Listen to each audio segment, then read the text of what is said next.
Hello friend, स्वागत है आपका एजुकेशनल चौपाल में। पीवाईक्यू सीरीज के अंतर्गत आज हम लोग जीएस पेपर 2 के सेक्शन 1 जो कि इंडियन पॉलिटी है उसके एक प्रश्न के मॉडल स्ट्रक्चर को समझने का प्रयास करेंगे। हमारा आज का प्रश्न 45th बीपीएससी के मुख्य परीक्षा का पीवाईक्यू है, जो है भारत के निर्वाचन आयोग पर एक निबंध लिखिए, right an essay on the election commission of India. और यह प्रश्न 38 मार्क्स का है, मतलब कि ये लॉन्ग आंसर टाइप क्वेश्चन है।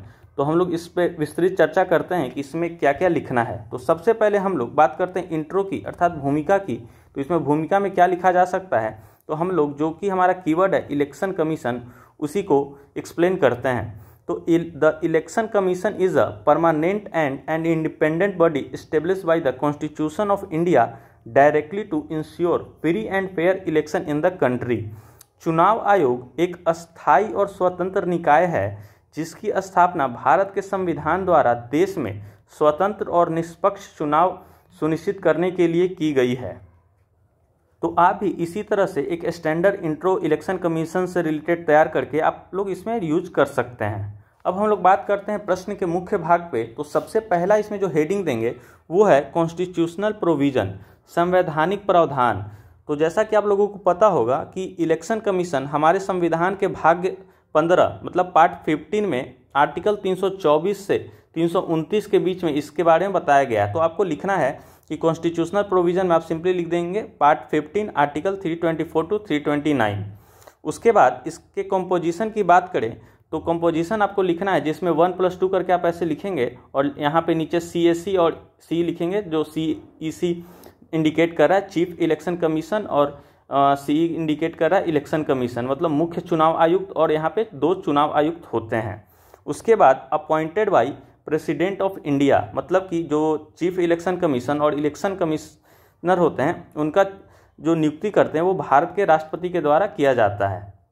और इनका जो सेलेक्ट कमिटी निर्वाचक मंडल होता है उसमें PM, लीडर ऑफ अपोजिशन और union cabinet minister nominated by prime minister. तो आपको ये तीनों भी लिखना है। उसके बाद बात करें इनका टेन्योर का, तो इनका जो कार्यकाल होता है वो 6 वर्षों का होता है या फिर अंटिल एज ऑफ 65 ईयर, मतलब कि या तो 6 वर्ष का होगा, नहीं तो जब तक कि उनका उम्र 65 साल ना हो जाए।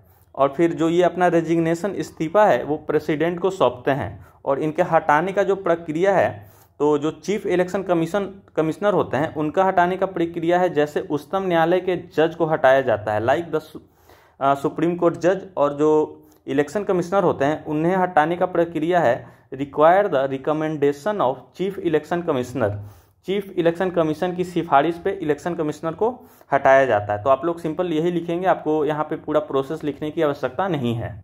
इसके बाद जो मेन हेडिंग है वो आएगा हमारा power and function of election commission, कार्य और शक्तियाँ।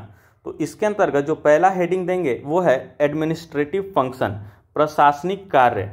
तो इसके अंतर्गत जो आप पहला सब हेडिंग देंगे वो है determine territorial area of electoral constituency based on delimitation commission, परिसीमन आयोग के आधार पर प्रादेशिक निर्वाचन क्षेत्रों का निर्धारण। तो ये इनका पहला फंक्शन हो गया।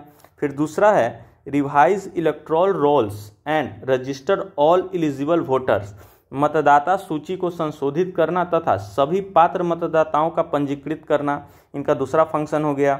फिर है तीसरा है इलेक्शन शेड्यूल, चुनावी कार्यक्रम की घोषणा करना। फिर चौथा जो है इसमें सब हेडिंग देंगे वो है grant recognisation to political parties, allocate election symbol, राजनीतिक दल को मान्यता प्रदान करना, चुनाव चिन्ह आवंटित करना, और साथ में जो नेशनल पार्टी का दर्जा होता है, स्टेट पार्टी का दर्जा होता है, ये सब भी जो भी प्रदान करते हैं वो इलेक्शन कमीशन के द्वारा ही किया जाता है। तो ये इनका फंक्शन हो गया। फिर है determine model code of conduct, आदर्श आचार संहिता निर्धारित करना, ये भी इलेक्शन कमीशन का ही काम है। और इसमें एक और फंक्शन है वो है supervise the machinery of election, चुनावी मशीनरी का पर्यवेक्षण करना। तो ये काम हो गया। उसके बाद दूसरा जो हेडिंग देंगे वो है एडवाइजरी फंक्शन, मतलब पहले तो हम लोग एडमिनिस्ट्रेटिव फंक्शन देखें, अब इनका जो इलेक्शन कमीशन का सलाहकारी कार्य देखते हैं। तो इसके अंतर्गत जो पहला आप सब हेडिंग देंगे वो है, पॉइंट लिखेंगे वो है to advise the president on matter relating to disqualification of member of parliament, मतलब राष्ट्रपति को सलाह देना जब संसद के सदस्यों की अयोग्यता से संबंधित मामला हो। दूसरा पॉइंट है to advise the governor disqualification of member of state legislature, राज्यपाल को सलाह देना राज्य के विधानसभा के सदस्यों की अयोग्यता से संबंधित। उसके बाद तीसरा है advice the president election under president rule, मतलब राष्ट्रपति को इसमें सलाह देना है कि जहां राष्ट्रपति अभी शासन लागू है वहां पे चुनाव करवाया जा सकता है या नहीं करवाया जा सकता।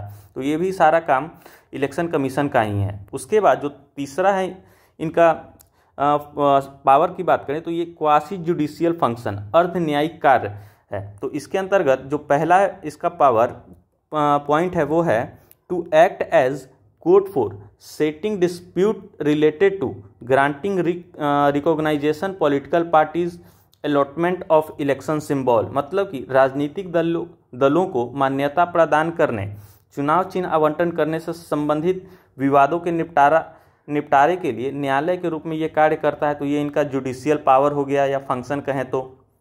फिर है appoint officer to inquiry to dispute related to electoral arrangements, चुनावी व्यवस्था से संबंधित विवाद की जांच के लिए अधिकारी की नियुक्ति करना। तो ये भी एक इनका पावर हो गया जुडिशियरी में, जुडिशियरी पावर जिसे हम लोग बोल रहे हैं क्वासी जुडिशियल फंक्शन। उसके बाद जो हम लोग नेक्स्ट हेडिंग देंगे वो है चैलेंजेस बिफोर इलेक्शन कमीशन, चुनाव आयोग के समक्ष चुनौतियां। तो इसके अंतर्गत जो पहला हेडिंग है वो है क्वेश्चनेबल ऑटोनोमी, संदिग्ध स्वायत्ता। और इसके अंदर जो पहला सब हेडिंग देंगे हम लोग वो है सिलेक्शन प्रोसेस, चयन प्रक्रिया। जैसा कि आपको पता होगा कि इनके चयन प्रक्रिया में एक प्राइम मिनिस्टर होते हैं, फिर लीडर ऑफ ऑपोजिशन होते हैं और तीसरा होते हैं एक कैबिनेट मिनिस्टर, और ये नॉमिनेटेड होते हैं प्राइम मिनिस्टर के द्वारा। तो इसमें आप देखेंगे कि 2 और 1 का बहुमत हो जाता है, जो 2 सत्ता पक्ष से और 1 विपक्ष से होते हैं। तो ये चयन प्रक्रिया इनका संदिग्ध है। फिर है removal of election commission, election commission को हटाने की प्रक्रिया। जैसे चीफ इलेक्शन कमिश्नर का तो ठीक है कि उन्हें संविधान के द्वारा जैसे सुप्रीम कोर्ट के जज को हटाया जाता है, लेकिन जो इलेक्शन कमिश्नर होते हैं उन्हें हटाने की प्रक्रिया भी संदेहात्मक है।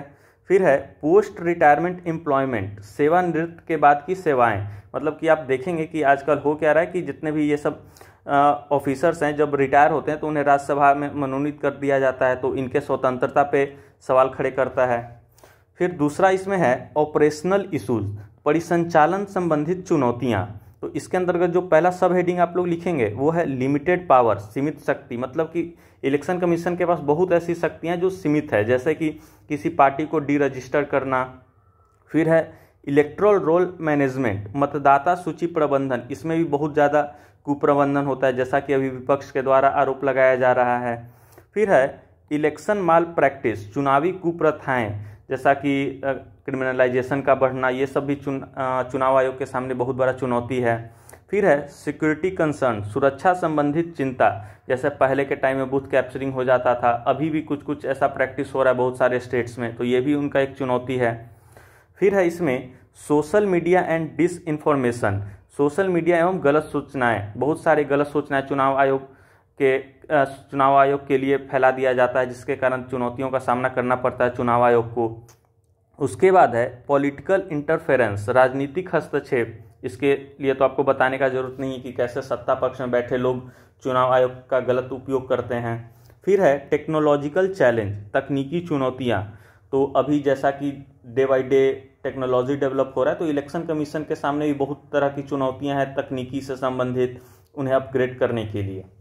अब है इसके अंतर्गत जो नेक्स्ट हेडिंग हम लोग देंगे वो है committee related to electoral reform, चुनाव सुधार से संबंधित समितियां।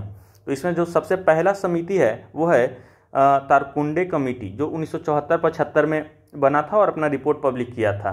तो इसमें जो इन्होंने रिकमेंडेशन दिया था वो है recommendation to reduce voting age from 21 year to 18 year, मतदाता की आयु 21 वर्ष से घटाकर 18 वर्ष करने की सिफारिश।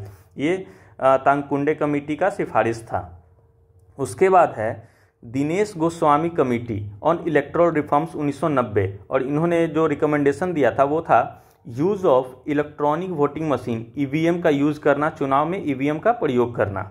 तो ये हो गया recommendation related to election commission, electoral reform. अब इसमें एक जो आप नेक्स्ट हेडिंग दे सकते हैं वो है की initiative of election commission of India, मतलब इलेक्शन कमीशन ऑफ इंडिया के द्वारा कुछ प्रमुख पहल। तो इसके अंतर्गत जो पहला पॉइंट आप लिखेंगे वो है SVEP, system voter education and electoral participation, प्रणालीगत मतदाता शिक्षा और चुनावी भागीदारी। तो ये एक कैंपेन शुरू किया गया है इलेक्शन कमीशन के द्वारा। फिर दूसरा इसमें C vigil app for citizen report MCC violence, मतलब कि अगर कोई मॉडल कोड ऑफ कंडक्ट का उल्लंघन कर रहा है तो नागरिकों द्वारा एक ऐप है जो इलेक्शन कमीशन के द्वारा विकसित किया गया है, सी विजिल, उस पर कंप्लेन कर सकते हैं। फिर है VVPAT, voter verified paper audit trial, तो ये पारदर्शिता को बढ़ाता है, ट्रांसपेरेंसी को बढ़ाता है। तो ये कुछ की इनिशिएटिव है इलेक्शन कमीशन के द्वारा।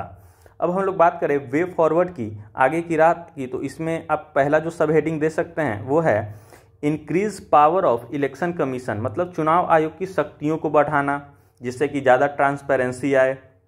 फिर है प्रमोट ट्रांसपेरेंसी एंड अकाउंटेबिलिटी, पारदर्शिता एवं जवाबदेही को बढ़ाना, ये बहुत ज़रूरी है। फिर है modernising electoral infrastructure like EVM, polling facilitation, मतलब कि EVM मतदाता सुविधाओं सहित चुनावी बुनियादी ढांचे का आधुनिकीकरण। जैसा कि अभी आप एग्जाम्पल भी देखे होंगे कि इसी साल बिहार में पहली बार फ़ोन से वोटिंग हुआ था। तो ये कुछ रिफॉर्म्स है जो इलेक्शन कमीशन कर रही है, लेकिन इसमें थोड़ा टाइम लगेगा। तो ये हो गया वे फॉरवर्ड। और इसके बाद आपको कंक्लूजन अर्थात निष्कर्ष लिखना है। 3 से 4 लाइन में आपको निष्कर्ष लिख के अपने प्रश्न को कंक्लूड कर देना है। तो ये हो गया आज का हमारा प्रश्न जो लॉन्ग आंसर टाइप क्वेश्चन था और चुनाव आयोग पे एक निबंध लिखना था, और ये 45th BPSC का PYQ है।